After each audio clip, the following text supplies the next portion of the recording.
Mesdames, Mesdemoiselles et Messieurs, bonsoir. C'est l'heure de suivre votre émission bi-hebdomadaire, le rendez-vous pour en savoir plus sur l'actualité.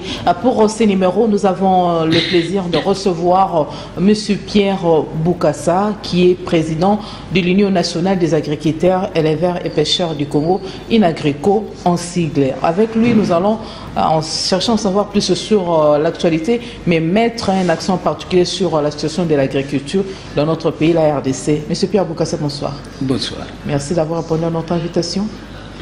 Vous êtes en forme? Je suis en forme. L'INAGRICO, comment? Très en forme. Oui, très en forme. Mais est-ce que vous pouvez nous faire un état des lieux du secteur de l'agriculture, pêche et élevage en République démocratique du Congo? La première des choses, j'aimerais vous dire que l'INAGRICO, au jour d'aujourd'hui, nous osons croire qu'il n'y a pas beaucoup de tracasseries sur le terrain. Tout ça, ça a été un peu grâce à l'INAGRICO et aussi à la maintenance de la ceinture verte de Kinshasa. Parce qu'à un moment donné, les gens voulaient faire disparaître cette ceinture et même les pêcheurs. Nous avons dû, à une certaine époque, faire le recensement des pêcheurs pour que les gens comprennent que réellement la pêche existe au Congo. Donc je dirais qu'on est là, on est présent, on se bat et nous entrons toujours dans la vision du chef de l'État. Qu'est-ce qu'on peut comprendre par tracasserie que vous venez de soulever tout à l'heure? Tracasserie, c'est les soi-disant chefs coutumiers qui voulaient un peu récupérer les terrains, parce que vous savez qu'avec le parasitisme qui prennent dans notre pays faute des emplois, n'importe qui s'improvise chef coutumier. Au jour d'aujourd'hui, j'ose croire que les gens sont en train, avec l'état de droit prôné par les chefs de l'État et avec le gouverneur Jantini Ngobila, qui est en train de mettre le point sur les i, nous sommes en train de récupérer nos droits, de récupérer nos terrains, et chacun est en train d'être mis à sa place. Et c'est ça que je voulais dire. Mais il y avait aussi des problèmes de spoliation. C'est ça l'expoliation dont je parle. Je vous dis que avec la vision du chef de l'État, c'était le chef coutumier ou bien des inconnus? Non, chef de l'État prône l'état de droit. Et dans cet état de droit, il y avait des soi-disant chefs coutumiers. Si j'ai bonne mémoire, il y a sous peu, l'INAGRICO avait porté plainte contre inconnus. Nous avions porté plainte contre inconnus parce que ces soi-disant chefs coutumiers ne sont même pas connus au niveau du ministère de l'Intérieur. Tout le monde s'improvise chef coutumier. Mais il faut qu'on sache, nous sommes aujourd'hui dans un... Nous ne sommes pas dans un état qui n'a pas de règles ni de normes. Donc ce qui fait que les chefs coutumiers, c'est plus pour le monde rural, pas pour le monde urbain. Étant donné que nous sommes à Kinshasa, je ne crois pas que les chefs coutumiers ont un mot à dire en ce qui concerne Kinshasa. Mais nous pouvons aller vers la sortie, vers Bandundu, vers ceci, ça c'est normal. Et on les a fait comprendre que les terrains agricoles ne sont pas des terrains à spolier. Et en ce moment-ci, le travail est en train de se faire. Chacun récupérera sa place. Voilà, et les sites agricoles, parce que vous êtes le numéro 1 de l'INAGRICO, on peut connaître la santé de chaque site agricole? Madame, c'est un peu... Si je vous disais que la santé est très bonne, c'est tergiversé, je ne vous dirais pas la vérité. Mais ce qui est sûr, c'est que notre agriculture telle qu'on l'avait démarrée à l'époque de l'indépendance continue toujours de la même façon. Une agriculture archaïque, une agriculture où on navigue à vue, une agriculture où on ne planifie pas les intrants agricoles et comment travailler avec les agriculteurs. Une agriculture sans moyens financiers. Une agriculture où le gouvernement parle mais n'agit pas. Retroussons les manches. Et agriculture priorité de priorité. C'est une agriculture des rêves, moi je dirais. Et à un moment donné, si l'État ne prend pas en charge ces agriculteurs bien organisés, s'il n'y a pas un recensement ni une cartographie agricole de ces agriculteurs, comme je l'ai toujours prôné, ça sera toujours une agriculture. Je veux que vous puissiez être beaucoup plus explicite là-dessus. Qu'est-ce que justifie la République démocratique du Congo RDC qui a tant de potentialités dans le domaine de la pêche, agriculture et élevage, mais n'arrive pas à nourrir la population? Mais madame, nous avons 80 millions d'hectares emblevables. Nous avons l'hydrographie, je ne sais pas, une des plus meilleures hydrographies du monde. Nous avons un climat qui permet vraiment de produire. Mais pourquoi nous n'arrivons pas à démarrer? Parce qu'on est resté statique. Vous voyez, à l'époque coloniale, les colons avaient mis au point une agriculture pérenne, donc café, cacao, tout ça, EVA, tout et tout, qui permettait à juguler des devises. Mais il y avait une politique de culture vivrière maraîchère pour les autochtones pour ne pas voler. Quand nous avons eu l'indépendance et que ces colons sont partis, nous nous sommes retrouvés avec des experts autochtones, mais n'ayant pas de fonds. Ce qui s'est passé aussi au Zimbabwe. C'est qu'à un moment donné, vous devez avoir l'expertise et le fonds. Et comme nous n'avons pas de banque de crédit agricole et que nous ne comptons que sur l'État, et l'État aussi qui est pourvoyeur de fonds, qui devait être aussi dans le secteur commercial, parce que tout ce que nous produisons, nous devons être sûrs de le stocker, de le transformer, de le vendre. Mais pour ça, nous avons besoin du concours de l'État. C'est pour ça que vous nous voyez toujours dans la léthargie, et ne parlons même pas des routes des traites agricoles qui sont inexistants. C'est tout ça qui ne permet pas que l'agriculture puisse vraiment avoir son envol. Oui, et une autre difficulté, c'est aussi avec tous ces atouts, la République démocratique du Congo n'arrive pas à exporter mais comment on va exporter de la pêche et de l'agriculture. Madame, comment allons-nous exporter quand nous n'arrivons pas à produire suffisamment pour le peuple congolais? Pour exporter, c'est un trop qu'on a perdu, qu'on a produit, qu'on peut exporter. On n'exporte pas quand les besoins, vous ne les atteignez pas. Ce qui veut dire que l'État a un rôle majeur à jouer. Tant que notre État ne comprendra pas que c'est le seul pourvoyeur de fonds, le Congolais n'a pas accès au crédit. Alors que voulez-vous qu'on fasse? C'est ça le grand problème. Qu'on nous donne même une banque de crédit agricole. Combien de temps le président a parlé? Depuis qu'il est là, il parle de banque de crédit agricole. Où est cette banque? Nous entrons maintenant dans la saison A, la grande saison pour nous, agriculteurs, au mois de septembre. Mais où est cette banque? Qui a les fonds pour faire la production? C'est tout ça qu'il faut qu'on se dise la vérité. Devons-nous prendre l'agriculture? On a signé, on a ratifié les accords de Gaborone, de Maputo. 10% de chaque État. 10% du budget doivent revenir au secteur agricole. Où en sommes-nous? Même avec l'actuel gouvernement, nous n'arrivons pas à dépasser les 2%. Et où est... Madame? Et les bateaux de pêche? Madame. Parce que nous avons le lac Kivu, pour ne citer que cet lac, les poissons vieillissent. Ici à Kinshasa, le fleuve Congo est navigable, mais nous n'avons pas de bateaux de pêche. On n'arrive même pas à manger du poisson frais. Tout ça là, Madame, ça pose problème. Ça tombe bien parce que je viens du ministère de pêche, où il y a un appel d'offres pour les bateaux. Le lot 1, 3 bateaux, le lot 2, 3 bateaux. Mais est-ce que vous savez que même pour acheter le cahier des charges qui est à 700 $, on est en train de faire tourner les Congolais en bateau, tout et tout. Rien qu'acheter le cahier des charges. Alors que nous voulons bien participer à l'appel d'offres, mais aujourd'hui nous avons... On n'utilise que la pêche artisanale. Non, mais je vous dis, pour les bateaux de pêche, il y a un appel d'offres en ce moment, et je l'ai dit devant tout le monde, ceux qui ont la possibilité d'avoir des chalutiers en Europe et consorts, qu'ils aillent au ministère de pêche, ça coûte 700 $, avec les frais bancaires 30 $. L'ouverture sera peut-être dans un mois qu'on pourra ouvrir les plis pour connaître qui sont ceux qui ont gagné. Mais c'est depuis quand même Bellurette que le chef de l'État a promis la présence de bateaux de pêche ici en RDC. C'est vrai, mais il y a quand même des normes pour l'attribution des marchés. Il faut qu'on suive un certain processus. Et ce processus est en train d'aboutir.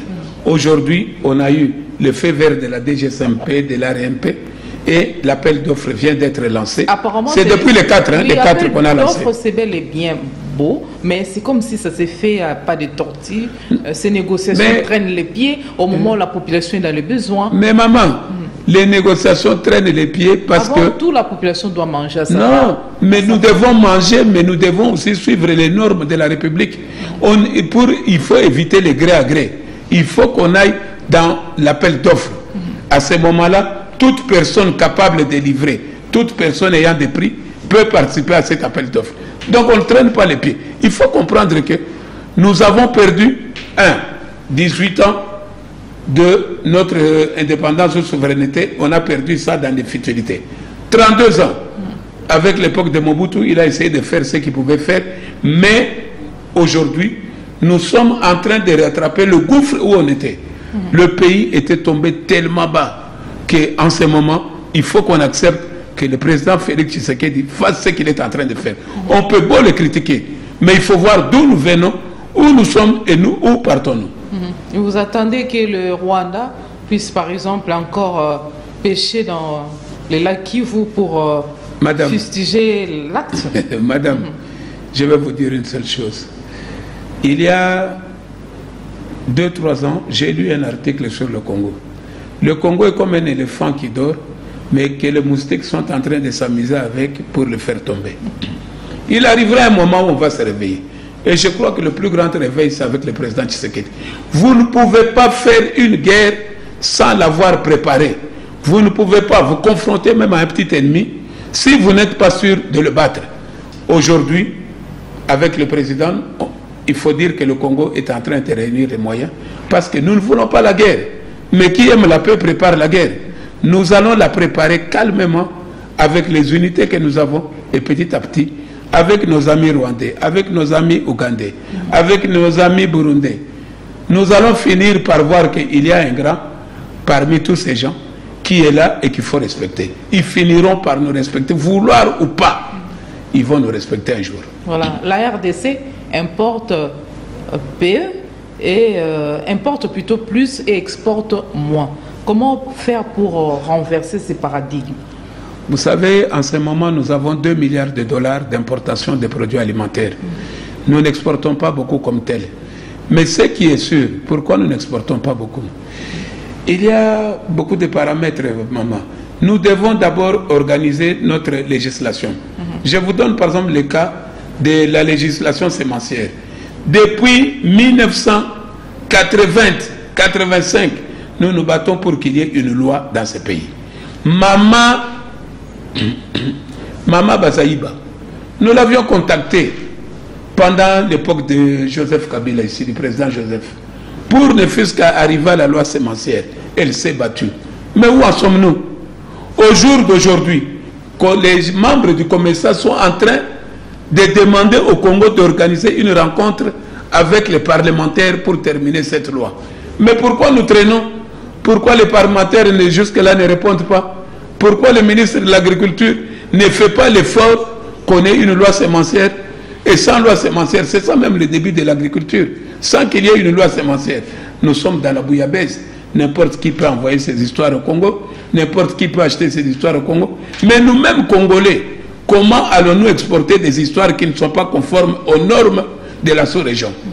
C'est tout ça. L'élevage, n'en parlons même pas. L'élevage, n'en parlons pas parce que l'élevage, nous ne savons même pas ce que nous produisons comme lait, ce que nous avons comme viande, ce que nous pouvons exporter. C'est vrai qu'on se bat. Mais on se bat pourquoi? Il y a aussi un problème sérieux, c'est le problème de manque de routes, des dessertes agricoles.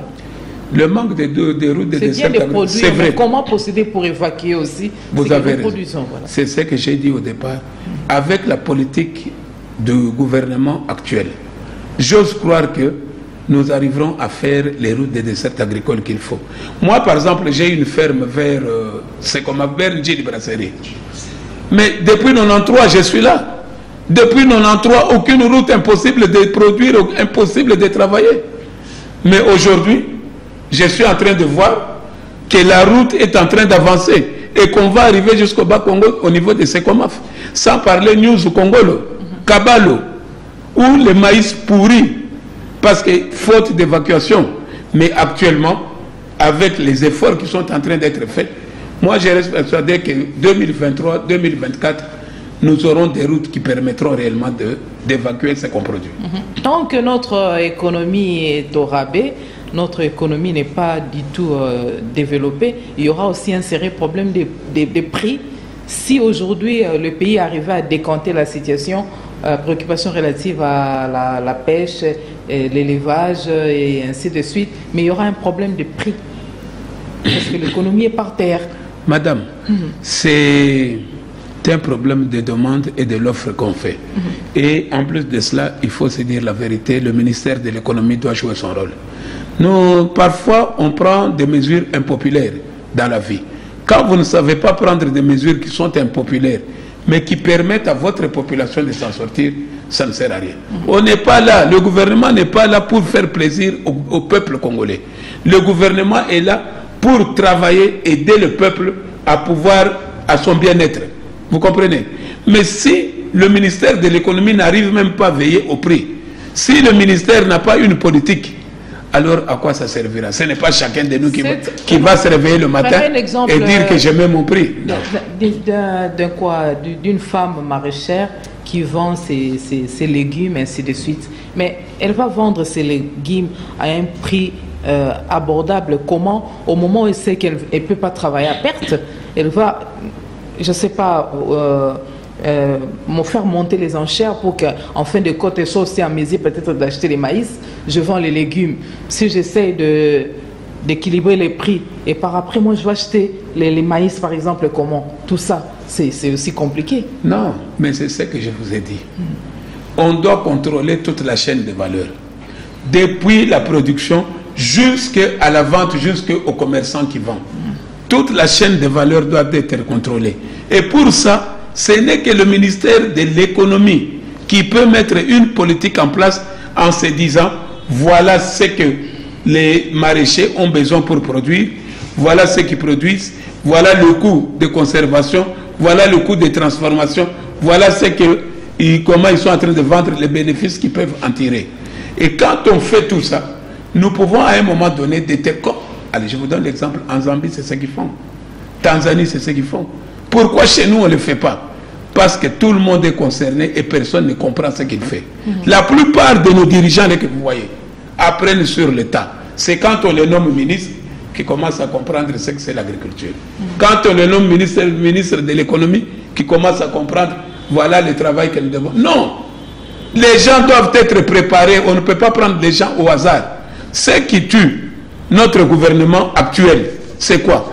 Les gens qui ne sont pas professionnels, les gens qui ne connaissent pas réellement ce qu'ils doivent faire.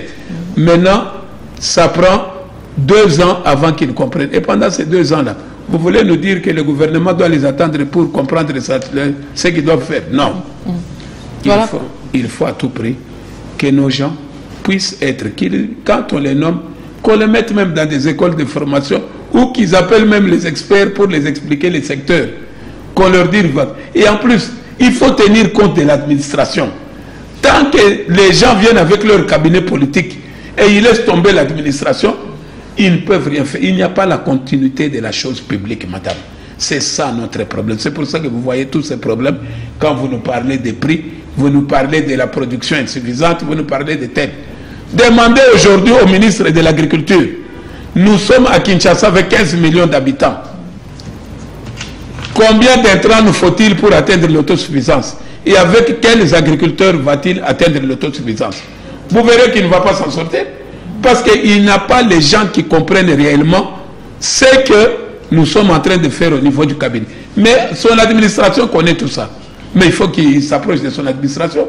Sinon, on va toujours continuer à naviguer à vue. Mais c'est comme ça, les ministres du gouvernement de Warrior n'arrivent pas à remplir bien leurs tâches, à le faire convenablement. Et alors, quelles sont les priorités de nos dirigeants, s'il faut aujourd'hui en parler? Vous savez, madame, ils veulent faire quelque chose. Ils ont l'intention de faire quelque chose, mais ils ne savent pas par où commencer.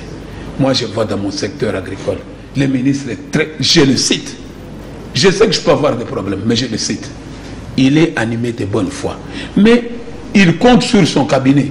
Un cabinet tantôt venu d'Europe, venu de Mbujimaï, venu de là-bas, venu des... Non! Il faut compter sur les gens que vous avez trouvés de l'administration. Il y a aujourd'hui un secrétaire général. Il y a aujourd'hui un directeur du SENASEM. Il peut demander au directeur du SENASEM combien nous faut-il de semences. Produisons-nous assez? Il faut aujourd'hui qu'on sache avec le ministre de Pêche quelle est la quantité de poissons que nous pêchons chaque année et quels sont les besoins de la population congolaise. Quand vous ne vous approchez pas de ces gens, même si vous êtes l'homme le plus intelligent de la terre, vous ne ferez rien du tout. Il faut qu'on se dise la vérité. Ne fût-ce que commencer par la moindre des choses, effectuer des descentes dans des sites agricoles pour paper du doigt les réalités des maraîchers, des éleveurs et des pêcheurs. Ils ne les font pas. Demandez-moi, combien d'années un ministre était descendu dans les sites pour réellement connaître les besoins et ou pour connaître la ceinture verte, par exemple, de Kinshasa? Ça pose On parle du remaniement, ça pointe à l'horizon. S'il faut qu'il y ait remaniement, ça ne sera pas habiller Saint-Paul et déshabiller Saint-Pierre. Vous savez, ma soeur, nous qui avons grandi dans ce pays sans aller nous installer ailleurs, parfois nous pleurons, parfois ça nous fait mal de voir que nous perdons notre temps pour cet éternel recommencement.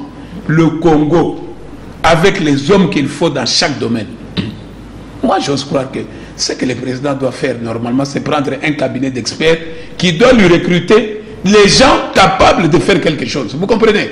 Pas qu'on donne à partir des partis politiques, à partir de je ne sais quoi. Ces partis politiques nous tuent. Les partis politiques, ce sont tous ces parasites qui n'ont pas la possibilité de s'en sortir dans la vie, dans les affaires, dans ceci. Ils créent le parti politique avec leurs tatamoissi, les cocos, les tabacs, tout ça, pour pouvoir avoir une place. Qu'on cherche un cabinet capable de recruter un cabinet congolais, qui connaît les Congolais. Nous nous connaissons tous malgré les 15 millions. On sait que Mouto Ayebi, agriculture, Mouto Ayebi, commerce, Mouto Ayebi et Lokoboy. Qu'on prenne ces gens, Ayebi, finance, Mouto Ayebi, qu'on mette ces gens-là. Et à ce moment, combien de mortels pensent même que même en ce qui concerne le gouverneur, il ne faut pas que ça les relève seulement de la compétence des députés provinciaux. Il faut les nommer aussi. Vous savez, pour moi, si un jour il m'était permis, je crois que c'est un rêve utopique, d'être un jour président, l'histoire là des provinciaux, là, des députés provinciaux qu'on sort, c'est une histoire qu'il faut arrêter. Nous avons déjà nos députés au niveau de l'Assemblée nationale, il ne faut pas de provinciaux. Les provinciaux, souvent, c'est pour moi, j'ai dit, je m'excuse, hein, mais je ne vois pas leur importance. Et parfois, c'est eux qui compliquent même cette histoire. Hein? Il faut laisser les députés nationaux décider. Et à ce moment-là, je crois que ça serait une bonne chose. Mais ça, c'est mon point de vue. Les édits qui sont censés faire aussi, c'est bénéfique pour le développement de... Dites-moi à Kinshasa, dites-moi à Kinshasa, chaque capitale, à Kinshasa, quelles édites? Chaque ville, de chaque on met les panneaux partout, les gens qui balayent telle rue, on met don du président provincial ou bien don du vice-président. C'est ça les édits que vous dites. Nous voulons réellement qu'il y ait des lois qui permettent au peuple congolais de s'en sortir, madame. Mais vous, voilà, parce que vous êtes le numéro 1 de l'Union nationale des agriculteurs, pêcheurs et éleveurs du Congo, M. Pierre Boukassa. Est-ce possible et sous quelles conditions d'appliquer cette célèbre phrase, la revanche du sol sur les sols? Madame, c'est une question que je ne peux pas répondre en 5 minutes. Parce que ça veut dire que nous devons d'abord voir d'où nous venons et où nous sommes. D'où venons-nous? L'exogène et l'endogène. Quelles sont les causes qui ont provoqué tout ça? Parce que pour qu'il y ait revanche, il faut qu'on sache cette revanche vient par rapport à quoi? Et vient d'où? Moi, je reste persuadé que une fois que nous aurons un peu terminé ce que vous êtes en train de me poser ici, organiser une émission où on ne parlera que de ça. Parce que c'est tellement vaste pour qu'on vous explique réellement comment on peut faire la revanche de ce sol par rapport à tout ça au sous-sol.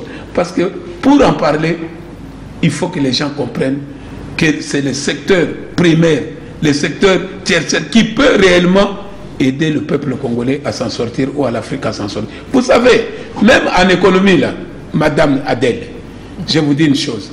Le peuple, l'Africain, a juste été biaisé dès le départ.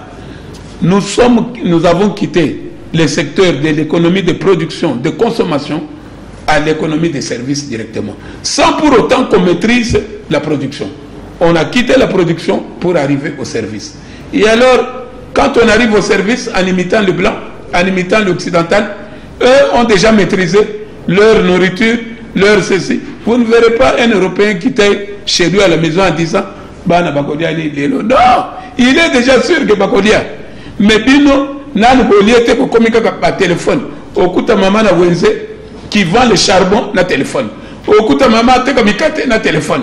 Mais bino quoi est-ce que rapporte réellement na gouvernement alors que biso ceux qui balanda biso na secteur de production.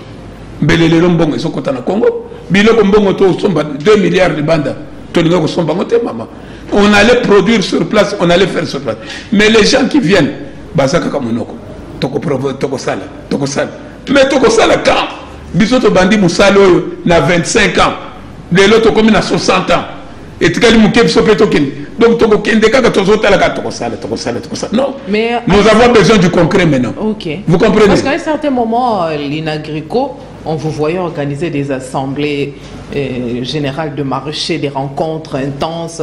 Il y avait même des sit-ins et consorts. Pourquoi vous avez arrêté en ce sens? C'est parce que vous avez trouvé gain de cause par rapport à vos revendications? Non, madame. Oui, c'est le moment d'aller faire du bruit au niveau du ministère de l'Agriculture, du Développement rural, voire même aller à la présidence pour lui dire que non, on voit des panneaux où vous parlez, vous donnez l'impression de soutenir l'agriculture, mais en fin de compte, il n'y a rien. Il n'y a rien. Madame, je vais vous dire un truc. Moi, au départ, j'étais très bouillant là dans ce secteur. Mais quand j'ai compris que trop parler peut tuer, et en plus, comme les Quinois disent, ce qu'on le but peut trop et que comme Makeli la Wenze. Vous comprenez? C'est que au lobby na président Laurent Kabila, na Mobutu, au lobby na président Laurent, au lobby na président Joseph, les autres comme les mêmes bêtises ne font que se répéter. Et en plus de cela, je ne vis même pas à cause du gouvernement. Je vis à partir de l'affaire Nangaï Namakam. Pourquoi je vais toujours continuer? J'aime beaucoup mon pays, mais les gens ne comprennent pas. On dirait que le secteur agricole, c'est un secteur donc, où on veut tout simplement Coco Sabato. Mais le président de la République, Tshisekedi, donne l'impression d'être très sensible. Il faut les réveiller avec des sites. Mais madame, que les maraîchers, les maraîchères, les éleveurs prennent d'assaut le palais de la nation en guise de réclamer. Non, madame, non. Nous ne devons pas être partisans. On ne peut pas être partisans, il faut se dire la vérité. Moi, quand je... Les sites, n'est-ce pas un meilleur moyen? Je vais vous dire un truc.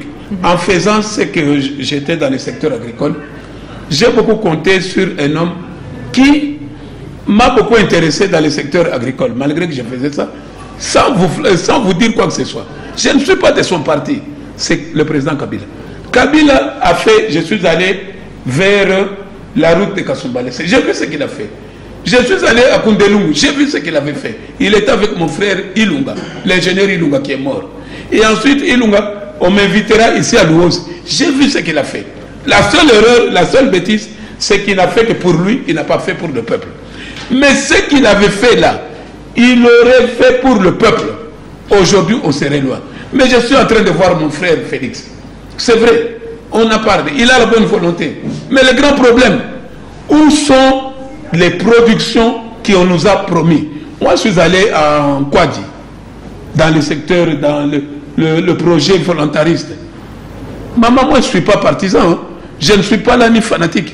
Il faut qu'on se dise la vérité pour corriger les choses. On veut que notre pays atteigne aussi les différentes dimensions. Je suis allé en Kwadi. J'ai vu ce qu'on a fait. Avec des moissonneuses batteuses, 32 moissonneuses batteuses, dont il n'y avait que 2 pour le maïs. 30, c'était pour le niébé et le soja. J'ai vu les histoires ici, beaucoup d'histoires. Les sémoires, la même chose. J'ai vu les tracteurs. Mais aujourd'hui, on veut produire avec des histoires non conformes. Comment allez-vous produire? Il faut d'abord qu'on remette l'ordre. Pourquoi on ne remet pas l'ordre?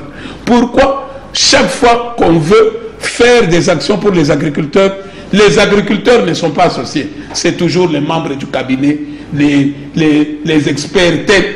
Mais les vrais agriculteurs qui sont sur le terrain, moi je peux te dire, j'ai des amis comme les gens de Copaco, j'ai les amis comme Conapac, j'ai les amis qui connaissent ce secteur dont nous avons commencé et travaillons ensemble.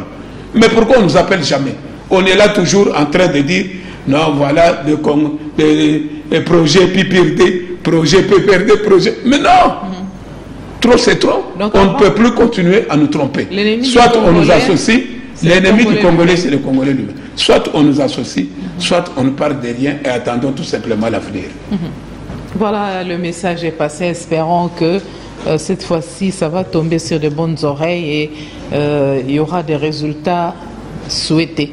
Voilà un peu ça. Et je voudrais enchaîner aussi pour les résultats.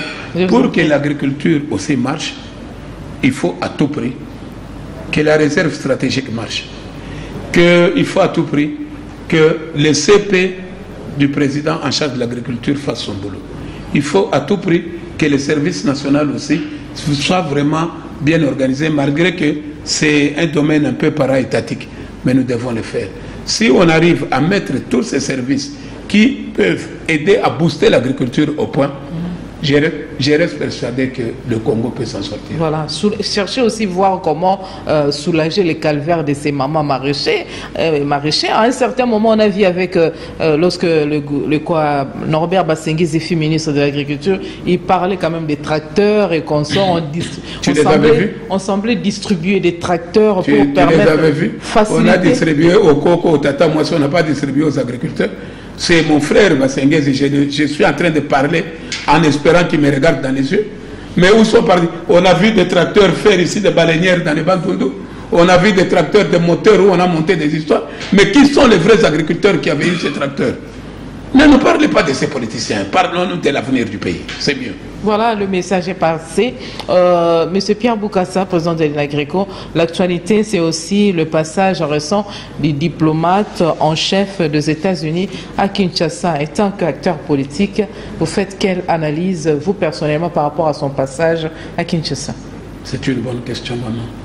Vous savez, la politique, c'est l'art d'avoir les mains sales, on dit chez certains Français.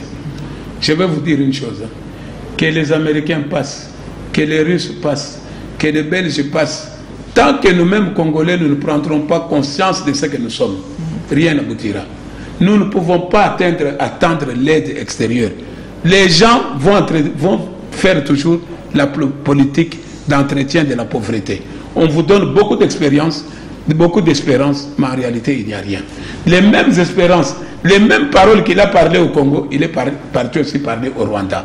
Il ne faut pas que le Rwanda soutienne les groupes armés. Il ne faut pas que le Congo soutienne les groupes armés. Mais qui ne sait pas, Congo va soutenir avec quels moyens? Nous ne soutenons pas les groupes armés. Ça veut dire que c'est la distraction pour moi. Nous devons plus aller dans le sens du président Mouzito. Il a parlé sur RFI, j'ai suivi ce matin. Il a dit quelque chose de très important. Il faut que les Congolais eux-mêmes s'organisent à pouvoir avoir une armée forte, une armée bien équipée, une armée bien entraînée, une armée qui fait peur aux autres. C'est ce jour-là que nous pourrons alors faire arrêter cette histoire des Rwandais. Tant que ça sera juste des négociations, sans pour autant mettre aussi la force à côté, nous serons toujours... Adolphe Mouzito a ajouté, nous devons dissuader les prétentions du Rwanda en République démocratique du Congo. Mais c'est ça que je suis en train d'expliquer. Mais comment on va dissuader? En ayant une politique forte, une armée forte, et en ayant aussi les gens qui comprennent réellement ce que nous sommes en train de vouloir. Mais le Congolais, il ne faut pas que les Congolais... Il faut aussi que nos leaders arrivent à dénoncer cette ambiguïté de la communauté internationale sur le Rwanda. Non, vous savez, en politique, il faut se dire la vérité. Ce qu'on raconte la nuit, ce n'est pas ce qu'on peut parler le jour. Mais nous savons tous comment nous y prendre. Parce qu'on le veuille ou pas, nous ne pouvons pas aller nous opposer face aux grandes puissances, tout en sachant que ce qu'ils racontent, c'est archi faux. Mais nous devons, nous, à notre niveau, faire quelque chose pour essayer de sécuriser notre pays et d'être toujours respecté à travers l'Afrique. Avec la publication du récent rapport des experts de l'ONU, mais rien n'a changé pratiquement parce que Bunagana est toujours entre le mains du M23. C'est du théâtre. Madame, croyez-vous vraiment que Bunagana là est une histoire pour nous autres Congolais?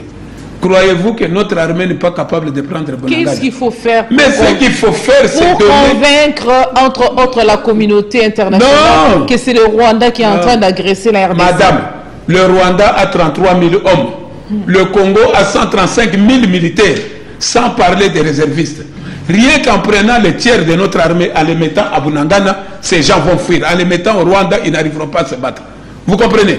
On entraîne tout simplement l'ambiguïté par votre communauté internationale là. Nous sommes avec eux, nous acceptons. Mais il ne faut pas qu'on nous mette de la farine, qu'on nous roule dans la boue, qu'on le veuille ou pas. C'est tout simplement une question de temps. Et moi, vous savez, je vais vous dire encore une chose. Je suis très, très content avec la politique du président Félix. C'est que pour moi, il faut que ces multinationales, avec les 28 carrés pétroliers, qu'on mette à exploiter à l'Ituri, qu'on exploite à Kisangani. Vous croyez que quelqu'un qui va investir $1 milliard va accepter qu'il y ait des groupes de Rwandais, des groupes de... Non, madame. C'est une histoire de pauvreté parce que jusque-là, on est trop pauvre pour nous combattre. La guerre, là, il faut $1 million par jour pour faire la guerre au Congo. Il faut 1 à 2 millions de dollars. Qui sont ces gens, comme les M23, qui peuvent avoir $2 millions pour nous combattre? Ça veut dire qu'il y a des gens derrière. Alors, mettons les multinationales qu'on exploite, que ça permette aux enfants du pays d'avoir du travail et qu'on permette aussi à la population de pouvoir s'entendre. Et qu'on voit maintenant comment les Rwandais vont-ils encore nous combattre, comment les Ougandais vont-ils... Et qu'avec cet argent, qu'on le veuille ou pas, tant que le Rwanda achète les armes, tant que l'Ouganda achète les armes, il faut que nous trouvions aussi la possibilité d'avoir les armes qu'il faut. Hormis tout ce que vous avez dit, que compte faire notre régime pour récupérer Bunagana de main des agresseurs? Mais je viens de vous le dire. Bunagana n'est pas une histoire trop compliquée. Laissons l'armée agir. Laissons la politique gouvernementale agir. Qu'on le veuille ou pas, ces gens vont quitter le pays. Mais pour ça, il faut une bonne organisation, il faut les moyens logistiques et il faut aussi la volonté de nos officiers de combattre. Il y a ceux qui pensent qu'il n'y a aucune démarche parlementaire pour interpeller le Premier ministre ou le ministre de la Défense. Je vous ai dit quelque chose. Ici chez nous, on a un problème. On ne sait pas si on est dans une armée de carrière ou une armée de métier. Pour moi, je reste persuadé qu'en ce moment, petit à petit, le président devrait prendre des mesures pour qu'on arrive à mettre en retraite tous nos vieux militaires, mais qu'ils soient dans de bonnes conditions et qu'on prenne des jeunes célibataires qui acceptent de défendre la nation pour 3 ans, qu'on leur donne des conditions comme il faut, leur ration, avec une solde réservée à la banque. Quand vous terminez votre armée, vous prenez votre... Ces gens-là, bien formés, les envoyer au front qui n'ont rien à perdre. Parce que la plupart de nos militaires qui sont au front là, sont en train de penser toujours Maman Bana escalier héros. Alors il n'y a pas tellement la volonté de se battre parce qu'ils ont peur de se battre. Mettons les jeunes qui veulent mourir pour la patrie. Formons-leur, donnez-leur les moyens. Voilà. Les vieux qui les encadrent. Vous comprenez? Tout ça permettra. Bunagana, nous allons... Bunagana ne partira pas du Congo. Notre formation, cette fois-ci, nous sommes à Butembo. C'est l'évasion à la prison de Kawakura. De 800 prisonniers. Voilà. Ça vous inspire quoi? Toujours la trahison, toujours la corruption, toujours que le Congolais ne sait pas encore ce qu'il veut. Les notables de ce coin du pays pensent que c'est un scénario monté par la MONUSCO. S'il faut tout le temps compter sur la... S'il faut compter sur la MONUSCO, vous voulez dire que notre pays, nous allons les laisser entre les mains de la MONUSCO? Ce n'est pas la MONUSCO, maman, c'est tout simplement un problème de volonté et de moyens. Y avait-il combien de militaires à Butembo à ce moment-là quand ces gens... Parce qu'il paraîtrait qu'il n'y avait que 80 commandos qui sont venus pour libérer les 800 prisonniers. Donc vous voulez me dire que là-bas à Butembo, il n'y avait pas de militaires? Et ces militaires sont partis où et comment étaient-ils armés? Ces ADF étaient lourdement armés. 80 ADF peuvent-ils faire peur à 8000 hommes? Butembo, tout le monde sait que c'est le passage obligé des ADF. Mais il faut renforcer la sécurité là-bas. Comment il n'y avait pas assez de militaires à Butembo? C'est tout ça qui nous fait mal. C'est encore une trahison. Bon, c'est vrai que, allons calmement. Nous sommes en 2022. Nous. Moi, je vous dis, avec la petite expérience que j'ai dans les affaires, dans ce que j'ai fait, il nous faut 2-3 ans pour terminer le problème de l'Est. Mais le phare de ce cycle-là, haut et fort, occupation Bunagana, les RDF bar M23 ont des armes sophistiquées. Quelles armes sophistiquées? Quelles armes? Ils ont des Kalachnikov comme toute arme, des Khalil. Ils n'ont pas de rien de spécial. C'est tout simplement que eux ont peut-être une certaine volonté parce qu'ils savent qu'après ça, ils n'ont pas où aller. Et en plus de cela, ils doivent se battre pour se maintenir quelque part. Et avec l'appui des Rwandais, qui ne veulent pas aussi, parce que c'est que beaucoup de gens ignorent, c'est que même les Rwandais ne veulent pas que les soi-disant, disons la vérité, Banyamulenge des M23 retournent au Rwanda. Alors on les appuie pour ne pas retourner et rester au Congo. Et eux aussi ont peur de se dire, nous devons nous battre jusqu'à notre mort parce qu'on ne sait plus. Au Congo, on ne veut pas de nous, au Rwanda, on ne veut pas de nous. Où devons-nous aller? C'est pour ça que le président Tshisekedi, vous le voyez, faire des efforts pour qu'on arrive à trouver des ententes, une entente là, entre ces gens-là, les Rwandais et nous. Parce qu'ils ne savent pas où aller. Donc ils se battent vraiment pour leur survie. Moi, j'ose croire qu'en ce moment, il faut dire la vérité, le Congo doit d'abord stopper cette avancée, essayer de faire ce qu'il est en train de faire, mais toutefois préparer la vraie armée, préparer la relève de tous ces commandants qui sont à l'Est, qu'ils viennent à Kinshasa, qu'ils aillent à Lubumbashi, qu'ils aillent à Mbujimayi. Mais l'Est là-bas, on prend les Kassaïens, les gens de l'Équateur, du Katanga, aller commander à l'Est. Et à ce moment-là, on verra maintenant comment ces Rwandais vont-ils parler à Kinyarwanda avec les M23. Des éléphants se battent, c'est l'herbe qui en souffre. Quel éléphant? Les Rwandais, c'est un éléphant. Voilà. Pour toi, les Rwandais, c'est un éléphant, c'est pas un éléphant. Change de sujet, maman. Dis-moi voilà, quelque chose. la population appelée à s'approprier les mécanismes de sécurisation populaire. Il semble vivre le moral en berne. La population des villes de l'Est et de la RDC sous-occupées. Vous savez, madame, je vous ai dit tout à l'heure, je m'excuse, peut-être que j'avais dit à une forte voix parce que c'est révoltant quand même que chaque fois, on revienne toujours pour parler des histoires de l'Est et tout ça. L'Est nous fait très mal. Mais je vous ai dit, la population prendra conscience. Vous savez, Mao Tse-tung avait fait la longue marche de Mao. 5000 km pour libérer la Chine. Et ça a été la population qui a libéré la Chine et non l'armée. C'est qu'à un moment donné, trop ça sera trop. Parce que nous attendions, quand les Rwandais, là, la dernière fois, sont entrés au Congo, nous attendions juste un seul mot. Même moi, Boukassa, j'allais laisser tout ce que j'ai fait. On allait aller au Rwanda tous. Il suffisait que le président dise tout simplement, bah, Congolais, toqué au libéré Est. Tu sais qu'on allait, je vous donne une semaine, préparer Biloko à Kodia, Par quelle voie? Maman, même à pied, on allait le faire jusqu'au Rwanda.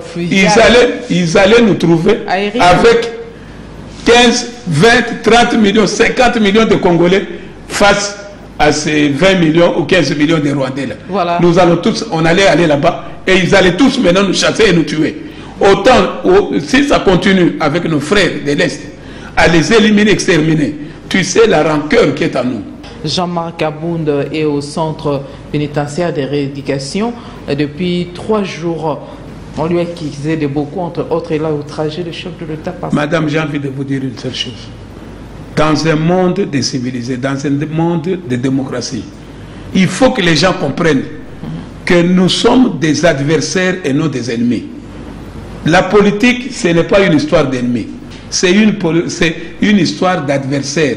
C'est une histoire de projet de société. C'est une histoire de compétences. Vous ne pouvez pas insulter ni la maman d'une personne, ni une personne parce que vous êtes son opposant.